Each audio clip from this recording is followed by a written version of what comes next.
السلام عليكم ورحمة الله وبركاته، والصلاة والسلام على سيدنا محمد صلى الله عليه وسلم. حبايبي اخواتي في كل مكان، اهلا بيكم.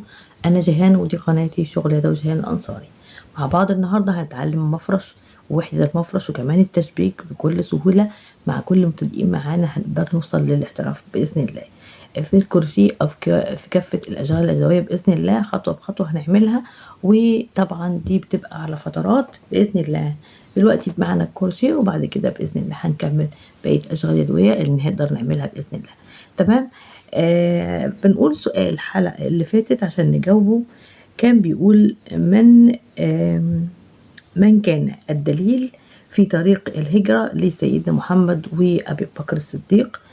كان عبد الله ابن أريقط، وكان لسه على الشرك، وقد كان على الشرك. تمام، يعني ما كانش دخل الإسلام. سؤال حلقة النهاردة: ما هي المعجزات التي حدثت للنبي صلى الله عليه وسلم في هجرته للمدينة؟ عايزين نعرف المعجزات اللي حصلت. لو كل حد فينا عارف معجزة يا ريت تكتبها لنا في التعليقات، كلنا هنستفيد مع بعض. وكمان هنتفرج على فيديو الكروشيه. ويلا بينا نشوف مفرش النهارده هنقدر نعمله مفرش وحدات، ونشوف كمان هيبقى الخيط اللي هنستخدمه والمقاس قد ايه، كمان وزن الوحده قد ايه عشان تقدري تعملي مفرش بكل سهوله. يبقى كل المعلومات عندك. تمام. هنعمل النهارده خيط صوف وهنبدأ مع بعض. بس ازيح الوحدة علشان نقدر نشتغل. هنشتغل النهاردة الوحدة ب8 سلاسل، ودي البداية. ونخلي بالنا ان عدد السلاسل في الجزء الاولاني بيبقى مهم جدا. دي عقدة البداية. نعمل 8 سلاسل،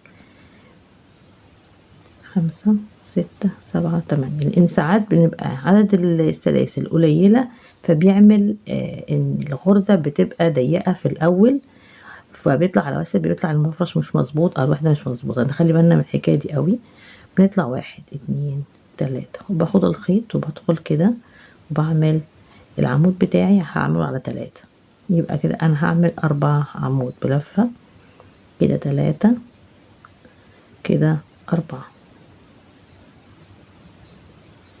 وبعدين 1 2 3 سلاسل، وبدخل تاني واعمل 4 عمود بلفه.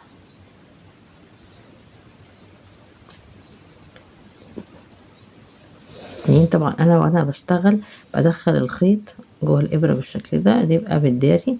وكده بنبقى احنا عملنا التنظيف المبدئي للغرزه في بدايه الشغل. كده 4، كده بدايه الخيط معايا مش واضحه واتدفنت جوه الدايره.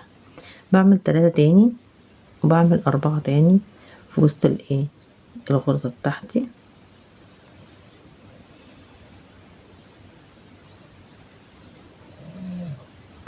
4 عواميد الوحدة هم عبارة عن 4 وحدات، كل مجموعة من 4 عواميد. تمام. دي المجموعة الثالثة، وعملنا 4 عمود، وبعدين 1 2 3، وبعمل المجموعة الرابعة. تمام، 2 3 4. تمام. بدخل عمود سلسلة واحدة، وباجي هنا باخد الخيط، واول سلسلة التالتة هنا بعمل عمود بلفة. تمام. بطلع 1 2 3، وباخد الخيط وبدخل في اول غرزة هنا في العمود اللي انا عملته، بعمل عمود بلفة، وباجي بشتغل على العواميد بتاعتي. فوق كل عمود بطلع عمود، وهم 4 عواميد. كده 3 هيبقوا مثلا كده 4 5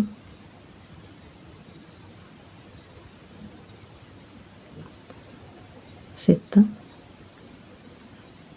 وباجي في الركن هنا بعمل 2 7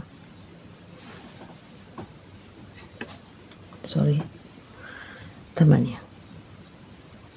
تمام. هنا انا وصلت للمرحلة دي وعملت ال2 عمود في النص هنا، وبعدين بطلع 1 2 3 4 5 سلاسل، وبدخل هنا بعمل 2 عمود بالشكل ده، وبشتغل على كل عمود قصادي فوق كل عمود عمود من الأربعة دول بالشكل ده. تمام. بعدين بوصل للركن التاني وبعمل 2 عمود بالشكل ده، وبعدين 1 2 3 4 5، وبدخل هنا بعمل 2 عمود في نفس المكان، وبمشي فوق كل عمود عمود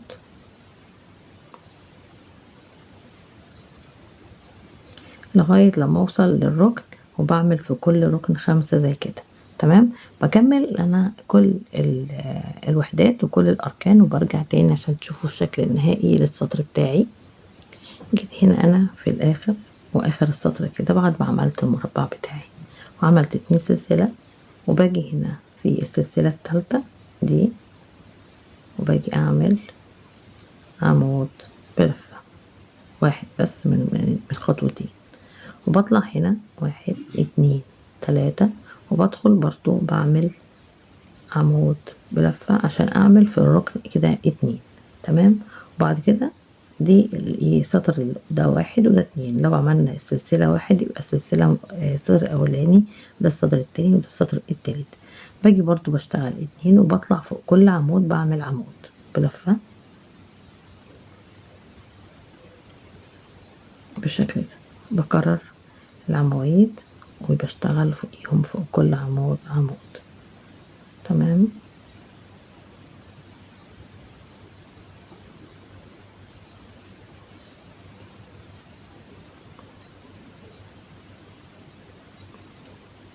الوحدة سهلة من الوحدات السهلة جدا بتاعتنا في الشغل، وسريعة كمان مبتاخدش وقت.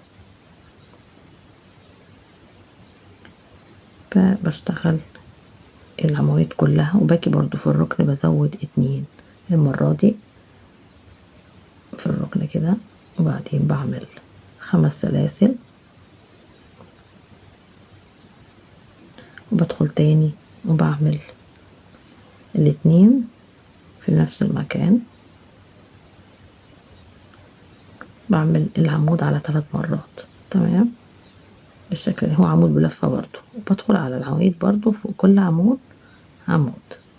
هوصل بقى كده للآخر، وهنشوف برضو نبدأ ازاي بعد ما ننهي كده. عملنا ركن وبنمشي بنفس الطريقة دي، الضلع ده بمشي في كل الأضلاع لغاية لما اوصل للجزء ده، وهنعمله مع بعض. وصلت هنا لآخر السطر، خدنا بالنا عملنا كل الأركان، وجينا هنا عملنا 2 اللي في النص دول، وبعدين عملنا 2 سلسلة، وجيت هنا عملت في العمود الأولاني في السلاسل في آخر سلسلة في السلاسل اهي، عملت عمود بلفة بالشكل ده. وجيت برضو كررت الشغل بتاعي، طلعت 1 2 3، وخدت الخيط ودخلت هنا وعملت عمود بلفة. تمام.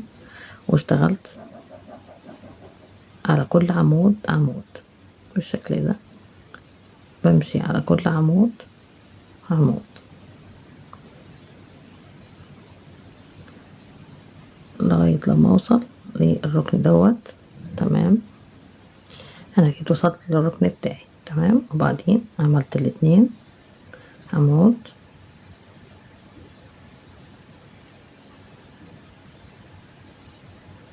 تمام. وبعدين زودت عدد السلاسل من 5 ل 6، 1 2 3 4 5 6، ودخلت هنا وعملت عمود في نفس المكان 2 عمود،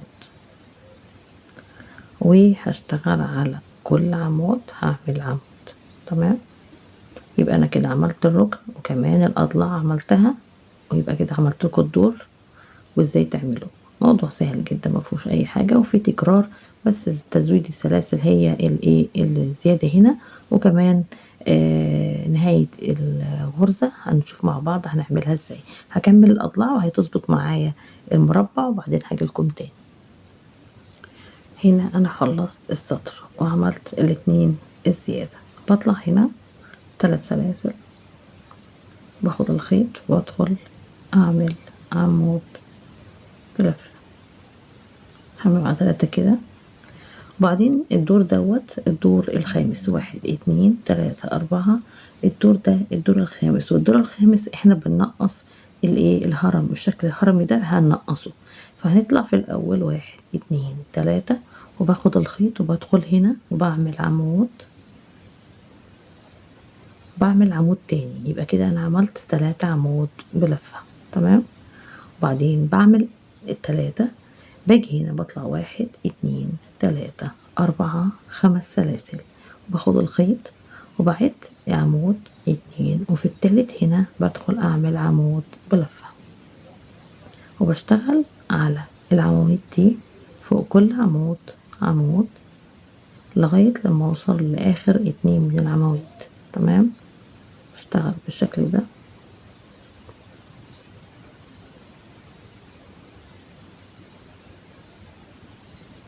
فوق كل عمود عمود كده.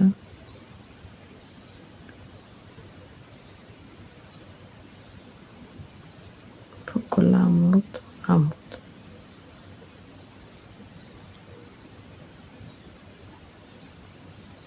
ونخلي بالي بشتغل العمود على 3 مش على 2، هو العمود بلفتين بلفة. بعمل اخر واحد بالشكل ده، بسيب طبعا الاتنين دول، بطلع 1 2 3 4 5، وباخد الخيط وبدخل في السلاسل وبعمل عمود 2 عمود 3 عمود بلفة. بعدين 1 2 3 سلاسل، وبرجع تاني بعمل في نفس المكان. نخلي برضه بالنا برضه ان في الدور اللي احنا بننقص فيه، احنا بننقص في الدور الخامس، واحنا بندخل على السلاسل هنا، بنيجي في النص هنا بنعمل 3، بننقص السلاسل اللي في النص بنعملها 3. دي نركز فيها شوية علشان ما نتلخبطش. تمام. 2 في نفس المكان طبعا 6 عمود بلفة. بعدين بعمل 1 2 3 4 5، باخد الخيط وبعد 1 2، وفي التالتة هنا بعمل عمود بلفة، وبكرر على الضلع ده وبمشي فوق العمود بالشكل ده. همشي طبعا لغاية اخر 2 عمود لغاية هنا. تمام. ادي الركن بتاعي هيتعمل بالشكل ده اهو. تمام. يعني انا بنقص التنقيص ده، بعمل 2 يمين و2 شمال، وبعدين بكمل العواميد، وبعمل 5 و6 بينهم، و6 عواميد بينهم 3 و5، وبشتغل على العمود بالشكل ده لغاية لما اوصل للاتنين دول، وبكمل بقية الاضلع وارجع لكم تاني. انا كده جيت في اخر السطر. تمام. عملنا 5 سلاسل كده، وجيت هنا في الركن وعملت الركن الاولاني، عملت 3 تاني عشان اكمل الركن بتاعي بالشكل ده. وانا عارفة ان هنا في 3 سلاسل، فهنا ببدأ اعمل سلسلة، وباجي في السلسلة التالتة هنا وبعمل عمود بلفة عادي. بطلع الدور اللي وراه بنفس الترتيب بتاعي، بعمل 1 2 3، وبدخل هنا في الركن هنا وبعمل 2 من الناحية دي، يبقوا كده 3.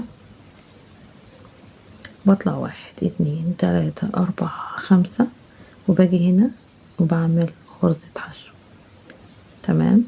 اهي ده الركن الاولاني، 1 2 3 4 5، وباجي على العواميد وبعمل 1 2، وفي التالت هنا بعمل عمود بلفة بالشكل ده، وبمشي على العواميد، بعمل فوق كل عمود عمود كده، 4 5 6 7، 1 2 3 6 7 8. تمام. بعدين بسيب الاتنين دول، بطلع 1 2 3 4 5 وباجي هنا بعمل غرزة حشو في ال5 دول و5 تاني 3 4 5 وباجي في الركن وبشتغل 6 عمود بلفة بين ال6 دول 3 سلاسل. تمام، وده الركن التاني 3 وبدخل هنا بعمل سوري مش 3 سلاسل، لأ 4 سلاسل. ماشي، هما 4. تمام، بعمل ال3 عواميد التانيين وببدأ برضو الضلع التاني ب5 2 3 4 5 غرزة حشو هنا و5 تاني 1 2 3 4 5 وباجي اسيب الاتنين دول وادخل في التالت هنا واعمل عمود بلفة وعمود تاني وهكذا لغاية لما اخلص كل الاضلاع. وادي الفقرة دي والغرزة دي اهي، شايفين؟ ادي الخطوة التانية. هكمل بقى نفس الخطوة دي في كل الاركان ونرجع تاني نشوف الشكل عامل ازاي. جينا هنا في الاخر اهي، وزي ما انتم شايفين الوحدة سهلة جدا وجميلة. بعمل غرزتين سلسلة وبعدين باجي على السلسلة الاخرانية هنا التالتة وبعمل عمود بلفة بس بخطوتين 2 مش 3. تمام، بطلع برضو الدور ده ب3 سلاسل وبدخل هنا وبعمل عمود وبعمل عمود تاني، يبقى الاتنين عمود دول خلاص انتهينا منهم. ودلوقتي بعمل 3 عمود. تمام، بعدين باجي اطلع 5 1 2 3 4 5 وباجي هنا بعمل غرزة حشو، بطلع 1 2 3 4 5 وغرزة حشو هنا كمان 1 2 3 4 5 وباجي هنا بسيب 2 وبدخل اعمل عمود 2 عمود 3 عمود 4 عمود بلفة. وده اخر اخر الهرم بتاعي، لان بديناه ب4 هنا وهنا ب4. تمام، يبقى كده الوحدة كملت بتاعتي والرسمة كملت. هبدأ بعد كده هعمل السلاسل. تمام، 1 2 3 4 5 وباجي ادخل هنا بغرزة حشو 1 2 3 4 5 وغرزة حشو هنا و5 تاني وباجي هنا في الركن وبعمل عمود 2 عمود 3 عمود 3 سلاسل و3 عمود تاني.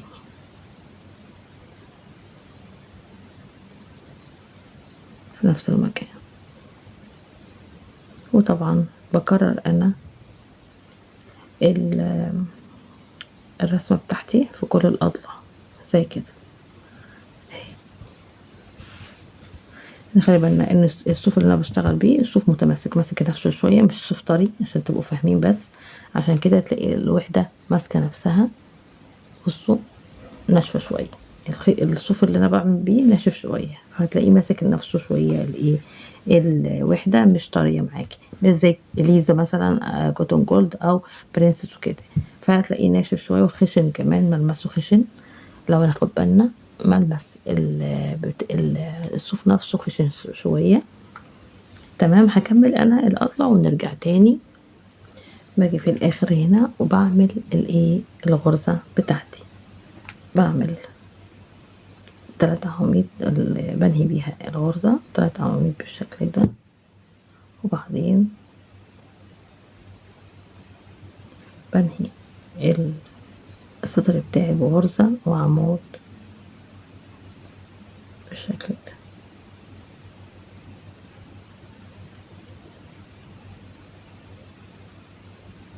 تمام، باجي اطلع بقى الدور اللي هو قبل الاخير، بطلع 1 2 3 باخد الخيط وبشتغل هنا ال3 عواميد بالشكل ده 2 وادي التالت.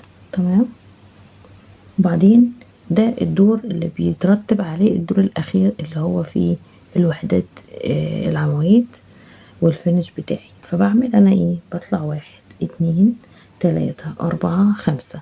أول واحدة بعملها 5، تمام. بعدين بطلع 1 2 3 4 5 6 7، وباجي هنا بعمل غرزة حشو. بعدين تاني واحدة 2 3 4 5 غرزة حشو. بعدين 1 2 3 4 5 6 7 غرزة حشو. بعدين 1 2 3 4 5 غرزة حشو. بعدين 1 2 3 4 5 6 7 وغرزة حشو. وبعدين نيجي عند الركن بقى 1 2 3 4 5، وباجي أنا أشتغل الركن بتاعي، تمام. بعمل فيه 1 عمود 2 عمود 3 عمود. وبالنسبة للسلاسل بطلع 1 2 3 4 5 6 7، ماشي، عشان دوت اللي هيترتب عليه عشان اعمل فيه الوحدات دي، تمام. وباجي اعمل التلاتة التانيين، تمام. وبمشي بنفس الطريقة بتاعة الضلع اللي فات، بكرر الاعداد علشان لازم تعملي الاعداد بالشكل ده، عشان الاعداد دي هنحط فيها اللي بنعملها 7 بنحط فيها العواميد اللي هي بنعملها دي، تمام. فبعمل اول حاجة 5 1 2 3 4 5، بعمل غرزة حشو، تمام. وبعدين بعمل 1 2 3 4 5 6 7 وغرزة حشو. وبعدين 1 2 3 4 5 وغرزة حشو. و7 2 3 4 5 6 7 غرزة حشو. 1 2 3 4 5 وغرزة حشو. 1 2 3 4 5 6 7 غرزة حشو. 1 2 3 4 5، وباجي هنا وبشتغل الغرزة بتاعتي 3 عواميد،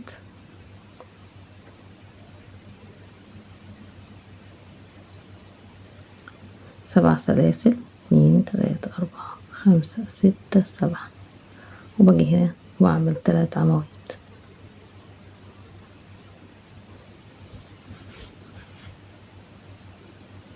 2 3، تمام. ادي الخطوة بتاعتي بتاعت الدور ده، والدور دوت بيبقى الدور اللي قبل الاخير، واللي بعمل فيه الدور ده انا بعمل فيه الدور الجاي بعمل فيه الوحدات دي، تمام. وانا بعمل الوحدات الصف ده وانا بعمل معاه التشبيك، تمام. يعني الصف الاخير اللي هو الجاي مش دوت اللي جاي ده بعمله، وفي نفس الوقت بشبك في نفس الوقت، تمام. يبقى خطوتين في خطوة واحدة. هكمل انا بقية السطر ونرجع لكم اوريكم الشكل النهائي باذن الله. كده انا عملت الوحدة بتاعتي، وهاجي دلوقتي هعمل الخطوة الاخرانية للوحدة بتاعت السطر ديت. بعمل 3 عمود بلفة 3، بعدين بطلع 1 2 3 4 سلاسل، باخد الخيط وبدخل في الغرزة التالتة هنا وبعمل عمود بلفة بس على 3، تمام، بالشكل ده.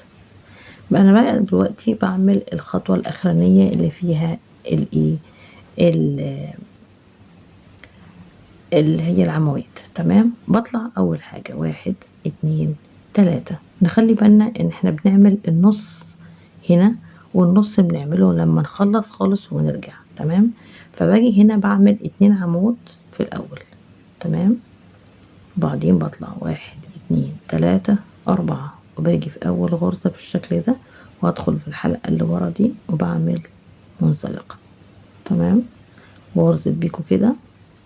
وبعدين بدخل تاني وبعمل في نفس المكان عمود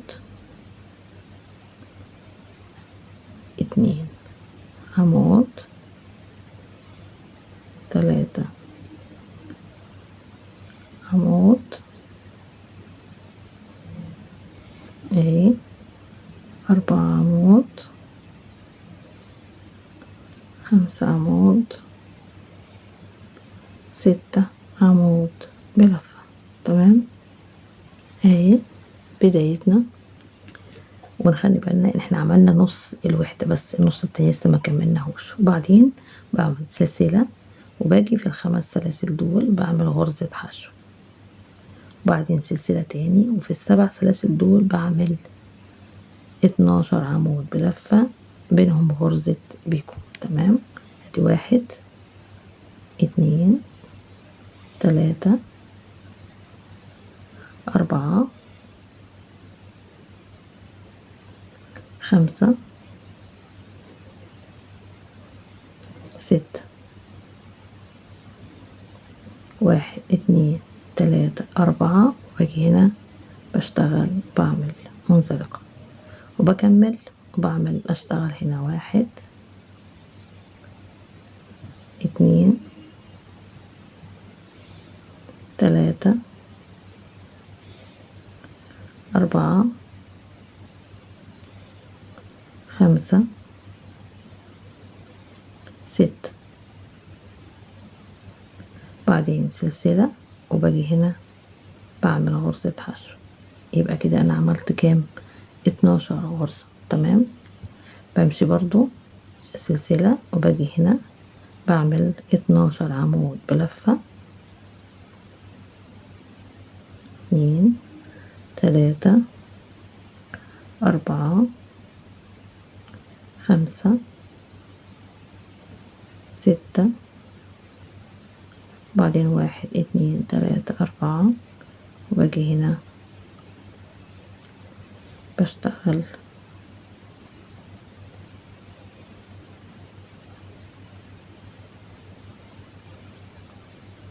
باخد الغرزة وبدخل فيها وبعمل منزلقة بالشكل ده، بطلع اعمل ال6 التانيين في نفس المكان.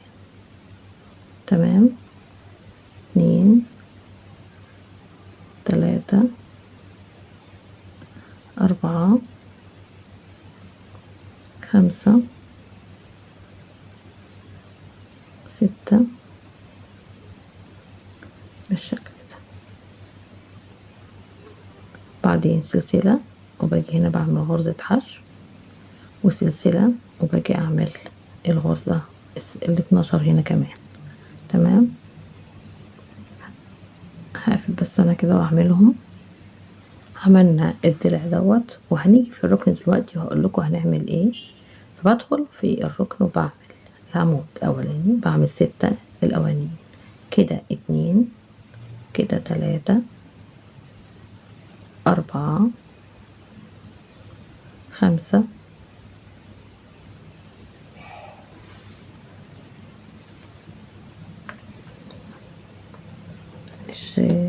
الخيط بس،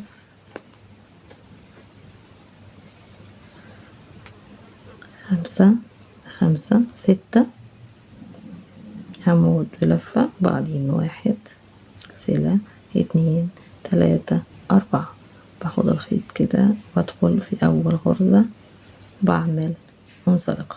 تمام، بدخل تاني وبعمل الجزء اللي في النص وهو عبارة عن 4 عمود بلفة 2 3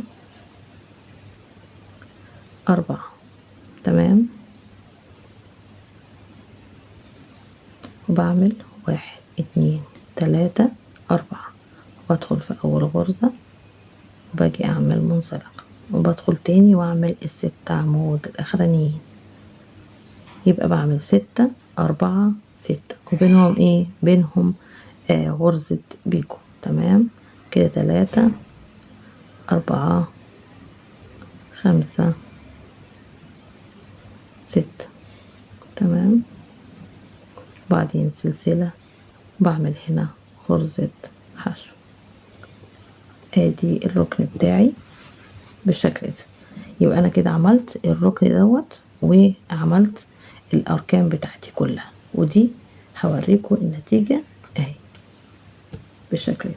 كل الاركان عملتها قصادكم اهو، بعد ما خلصت كل الأركان ده شكل الوحدة لما تخلص خالص. وطبعا الركن دوت الأولاني اللي أنا اشتغلت فيه بكمل، أنا عملت فيه 6 و2، بعمل الاتنين الأخرانيين عشان يبقوا 4، وبعدين بعمل ال6 دول في الآخر عشان يبقى المجموع يكمل كله. يبقى أنا كده عملت الإيه، عملت لكم الوحدة كاملة وعرفتكم الأرقام بتعمل إزاي. وهنعمل بعد كده بإذن الله في فيديو اللي جاي، علشان أنا كده طولت عليكم والوحدة خدت وقت كتير قوي، فهنكتفي بكده وهعمل لكم فيديو للتشبيك بإذن الله. أشكركم جدا على المتابعة والموجود معايا لغاية دلوقتي، سعيدة بكم جدا، وإن شاء الله أقدر أسعدكم ونتعلم مع بعض فكرة جديدة للكروشيه. إلى اللقاء، ومع تحياتي جيهان أنصاري.